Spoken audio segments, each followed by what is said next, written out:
Can you imagine a war that never ends? For one man, World War II didn't stop in 1945. It continued for another 29 years. This is the incredible true story of Hiroo Onoda, the Japanese soldier who refused to believe the war was over. Our story begins in 1944. The tide of World War II is turning against Japan. A 22-year-old intelligence officer named Hiroo Onoda is sent on a special mission to Lubang Island in the Philippines. His orders are clear: disrupt enemy operations, conduct guerrilla warfare, and never, ever surrender. His commanding officer, Major Yoshimi Taniguchi, tells him something he will never forget. It may take 3 years, it may take 5, but whatever happens, we'll come back for you. Until then, so long as you have one soldier, you are to continue to lead him. You may have to live on coconuts. If that's the case, live on coconuts. Under no circumstances are you to give up your life voluntarily. Onoda took these words to heart. When American forces landed on Lubang Island in February 1945, the Japanese garrison was quickly overwhelmed. Onoda and 3 other soldiers, Corporal Shoichi Shimada, Private Kinshichi Kozuka, and Private Yuchi Akatsu, retreated into the dense, mountainous jungle. This jungle would become their home, their fortress, and their world for the next 3 decades. In October 1945, a few months after Japan's official surrender, the first leaflet fell from the sky. It was from General Tomoyuki Yamashita, ordering all remaining Japanese soldiers to lay down their arms. Onoda and his men found the leaflet. They studied it, but to them, it felt like a trap. Why would the Imperial Army, which they believed to be invincible, surrender?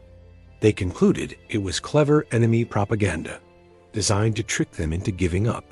So they continued their mission. They survived by foraging for bananas, coconuts, and whatever else they could find. They occasionally raided local farms for food, which led to skirmishes with the local Filipino villagers and police. To them, these were not civilians. They were enemy combatants in a war that was still very much alive. They lived in a constant state of high alert, their senses sharpened by years of hiding and fighting. Their uniforms rotted away, patched together with whatever they could find. Their rifles, which they meticulously maintained, were their only connection to their mission. Years turned into years. More leaflets were dropped. Newspapers were left behind by search parties. Family photos and letters from Japan were scattered in the jungle, pleading for them to come home. Each time, Onoda and his men found a reason to be suspicious. The photos? Faked. The letters? A cruel psychological trick. The news of a prosperous, rebuilt Japan?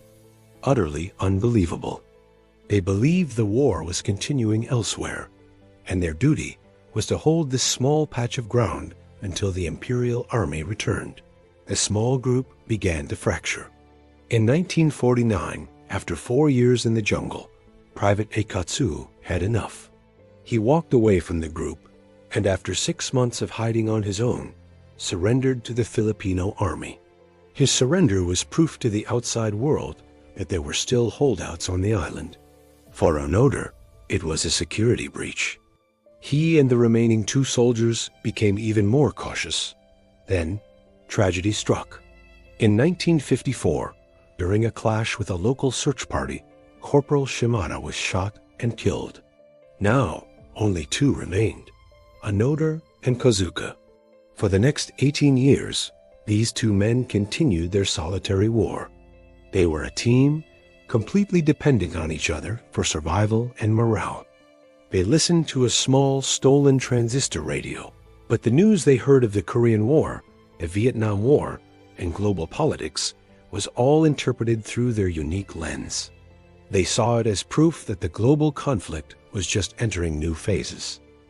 In October 1972, the unthinkable happened. While on a routine mission to burn rice collected by farmers, an act of sabotage in their minds, they were discovered by Filipino police. In the ensuing shootout, Private Kozuka was killed. He had been in the jungle for 27 years. For the first time, Hiroo Onoda was completely alone. The death of Kazuka caused a sensation back in Japan. They had thought the last holdouts were gone. Search parties were sent once again, but Onoda, now a master of evasion, was impossible to find. He was a ghost in the jungle. The story might have ended there, with Onoda living out the rest of his days in isolation. But in 1974, a young Japanese university dropout and adventurer named Norio Suzuki decided to change that. His personal quest was simple. He wanted to find Lieutenant Onoda, a panda, and the abominable snowman. In that order, incredibly, against all odds, Suzuki found him. He traveled to Lubang Island, set up camp, and simply shouted Onoda's name into the jungle. After days of searching, he stumbled upon a figure in a tattered army uniform. It was Hiroo Onoda. Onoda was wary, but Suzuki was Japanese. He spoke of a new Japan, a world at peace. For the first time, Onoda started to listen, but he was still a soldier bound by duty. He told Suzuki, "I will not surrender or be captured. I will only give up my post if I receive a direct order from my superior officer." Suzuki returned to Japan with this incredible news and a photo of himself with Onoda as proof. The Japanese government was stunned. They located Onoda's long-retired commanding officer, Major Yoshimi Taniguchi, who was now an old man working in a bookstore.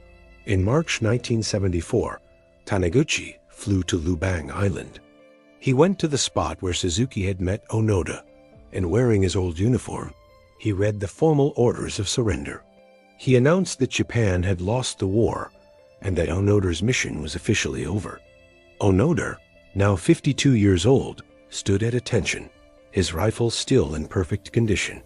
He listened, and finally, the reality of the last 29 years crashed down on him. He wept.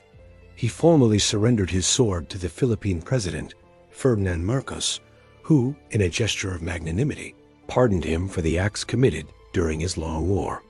When Hiroo Onoda returned to Japan, he was met with a hero's welcome. But he was a man out of time, a living relic of an era that had long since passed. The modern, consumerist Japan was a world he couldn't recognize. He was a symbol of old-world duty and loyalty in a nation that had completely transformed. He struggled to adapt. He later moved to Brazil to become a cattle rancher, finding more in common with the simple, hard life of the outdoors than the bustling cities of his homeland. He eventually returned to Japan to run a nature camp for kids, teaching them the survival skills he had learned during his 3 decades in the jungle. Hiroo Onoda's story is a profound and complex tale of unwavering loyalty, extreme duty, and the powerful human ability to construct one's own reality. Was he a hero, a fanatic, or simply a soldier who followed his orders to the absolute letter? His 29-year war in the jungle remains one of the most astonishing stories of human endurance and the long, strange shadow of World War II. Thank you so much for watching.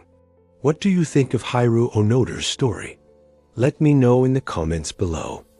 And if you enjoyed this video, don't forget to like, subscribe, and hit that notification bell for more incredible stories from history. See you next time.